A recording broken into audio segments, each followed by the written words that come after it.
Hey everyone! Welcome back to our Friendly English Learning podcast. I'm Emma, and I'm so happy you are here with us today. And I'm Noah. Hello, hello. It's really good to see you, or hear you, again. I hope you're having a great day. Yes, and before we start our episode, we have a small request for you. A very small one. It takes only 1 second.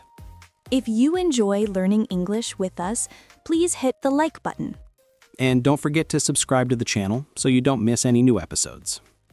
And we would love to read your comment.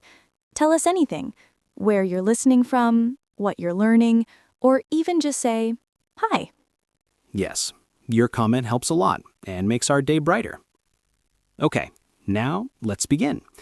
Today we are talking about something very simple but very powerful. Daily English habits. Daily habits? That sounds interesting.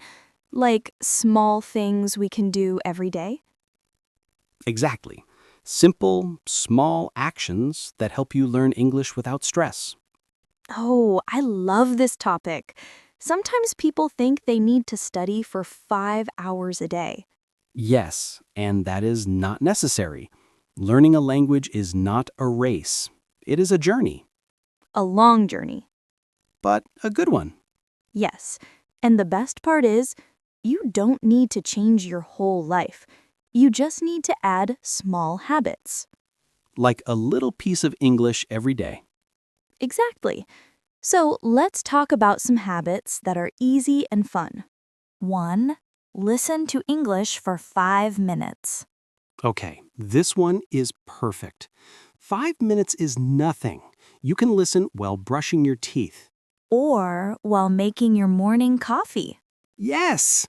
Or while sitting on the bus, waiting for work. And here's the magic. Your brain learns a lot even with small listening moments. That is so true. When I was learning Spanish, I listened to one small podcast every day. Just 5 or 6 minutes. And did it help? A lot. My brain got used to the sounds. I started to recognize words without trying. That's exactly how it works. So, dear listener, 5 minutes a day is a great habit. And hey, you are already listening to us, so you are doing it right now. Good job! Our second habit is very simple. Repeat one English sentence every day. Just one? Yes, one sentence is enough. For example, I am learning English every day.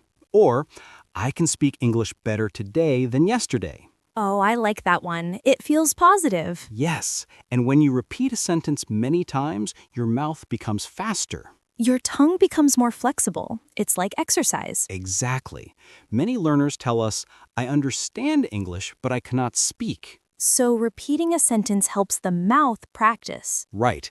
It helps the brain too. The brain loves repetition. So choose one short sentence every day and say it maybe 5 or 10 times. That's it. Very simple, very helpful. 3. Choose one new word every day.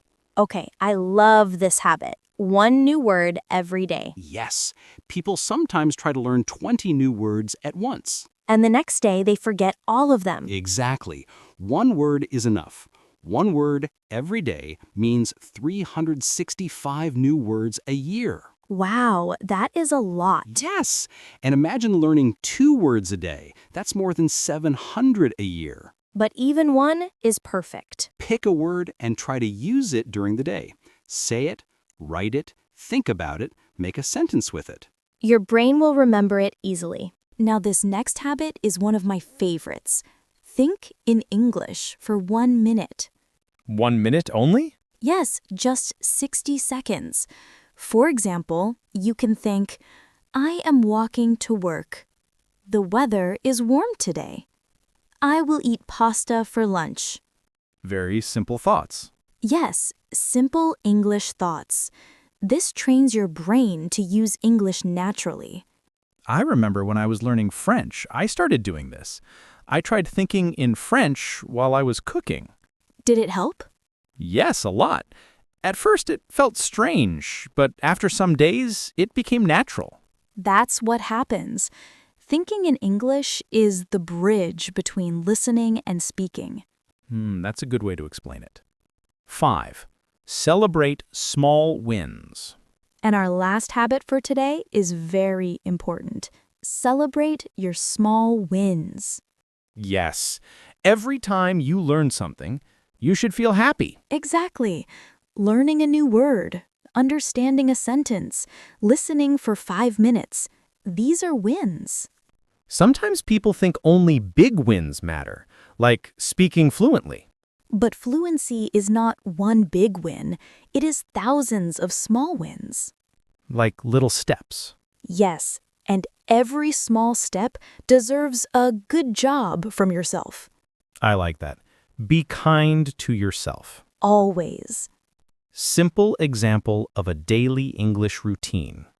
So, let's imagine a small daily English routine. Very small. Okay.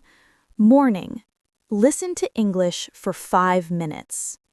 Afternoon. Repeat one English sentence 10 times. Evening. Learn one new word. Night. Think in English for 1 minute. And any time during the day, celebrate your small wins.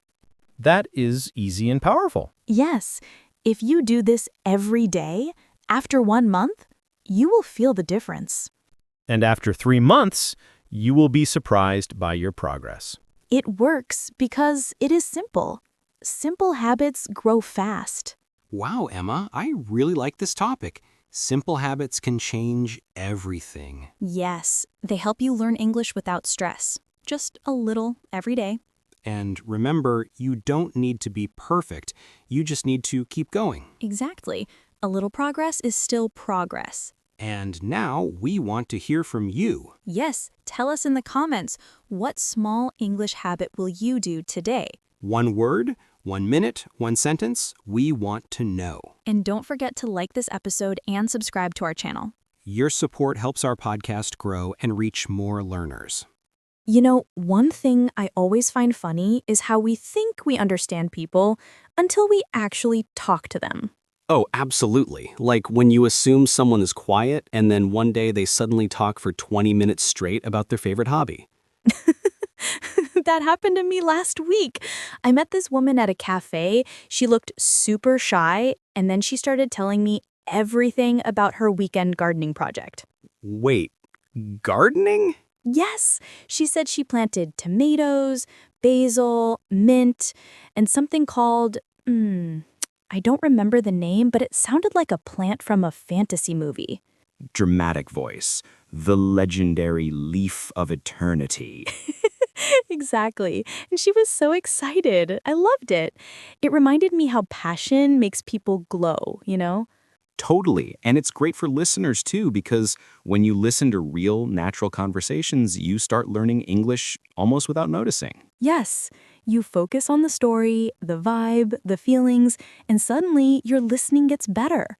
Speaking of listening, do you remember that audio message you told me about? Oh, yes. My friend sent me a voice note, but the background noise was so loud I could barely understand anything. What was happening? She was walking near a street market. There were vendors shouting, kids laughing, someone playing guitar, and she was trying to tell me about her new job. Oh no, that's impossible. I know. I kept replaying the message like, wait, did she say she works with marketing or marzipan? Marzipan. Imagine that as a job. What do you do for a living? Oh, I create marzipan masterpieces. Honestly, I would love that job. Same. But eventually she sent me a second message saying, Emma, I meant marketing, so crisis avoided.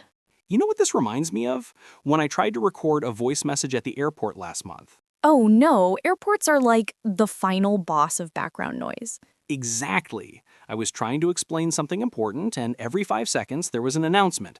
Flight 278 is now boarding. Please keep your belongings with you. Do not leave your bags unattended. And they always sound so dramatic, like the world depends on that announcement. right? And I'm there trying to say, hey, Emma, I'll arrive around, and suddenly, passengers, this is your final call. I can totally imagine it. I sent the message anyway, and when I listened back, it sounded like I was reporting live from a disaster movie. Hello, Emma. The world is ending, but anyway, see you soon. Honestly, yes. But I love these moments. They're real. They show the messy parts of life, and honestly, they're great listening practice. True. Because sometimes real English isn't quiet or perfect.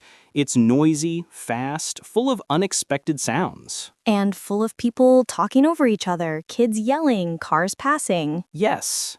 And learners get to hear how English actually lives in the world, not just in a classroom. I think that's why these episodes feel so cozy. It's like we're chatting with friends, not teaching a lesson. Exactly. You're not just studying, you're hanging out with us. And honestly, that's my favorite thing about making this podcast. You know, one thing I always find funny is how we think we understand people until we actually talk to them. Oh, absolutely. Like when you assume someone is quiet and then one day they suddenly talk for 20 minutes straight about their favorite hobby. That happened to me last week. I met this woman at a cafe. She looked super shy. And then she started telling me everything about her weekend gardening project. Wait, gardening? Yes, she said she planted tomatoes, basil, mint, and something called, I don't remember the name, but it sounded like a plant from a fantasy movie. Dramatic voice, the legendary leaf of eternity. Exactly. And she was so excited. I loved it. It reminded me how passion makes people glow, you know? Totally. And it's great for listeners too, because when you listen to real, natural conversations, you start learning English almost without noticing.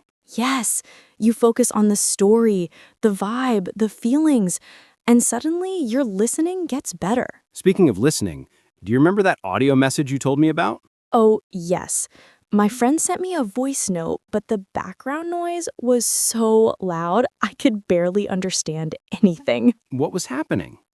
She was walking near a street market. There were vendors shouting, kids laughing, someone playing guitar, and she was trying to tell me about her new job. Oh no, that's impossible. I know. I kept replaying the message like, wait, did she say she works with marketing or marzipan? Marzipan, imagine that as a job. What do you do for a living? Oh, I create marzipan masterpieces. Honestly, I would love that job. Same. But eventually she sent me a second message saying, Emma, I meant marketing. So crisis avoided. You know, something funny happened on my way here today. Now I'm curious. I was walking past this little bakery near my apartment, the one that always smells like warm bread, and I heard two people arguing about croissants. Croissants? Yes! One person said, a real croissant must be soft. And the other said, no, no, no, it has to be crispy. That is a very serious debate. Extremely serious. They were so passionate, I thought they were discussing politics or something. I love that. People get so emotional about food. And the best part? As I walked by, the baker looked at me like, please save me. Oh no, poor baker. I almost jumped in and said, guys, you're both right. Soft inside, crispy outside. That's the perfect answer. But I didn't say anything. I just kept walking and pretended to be very busy. Classic Noah. Hey, I didn't want to get dragged into a croissant war at 8 in the morning. Fair enough. But it made me think. These tiny everyday moments, they're so random, but so charming. Yes, and they're the kind of moments that make learning a language feel alive. Exactly. Because when you start understanding little conversations around you, even silly ones, you realize your listening is improving. And you start feeling part of the world instead of just watching it. That's one of the best feelings ever. Speaking of little moments, something similar happened to me yesterday. Oh, really? What happened? I was sitting on a bench at the park, just relaxing, enjoying the weather, and this little kid came running toward me holding a giant balloon, like almost bigger than him. That already sounds adorable. It was.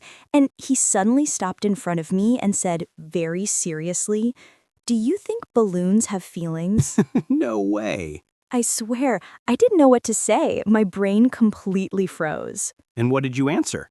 I said, maybe they feel happy when they fly? That's actually a great answer. Apparently he liked it because he nodded like a little philosopher and said, "Yeah, I thought so." Then he ran away like nothing happened. Kids are the masters of deep questions at the strangest moments. Exactly.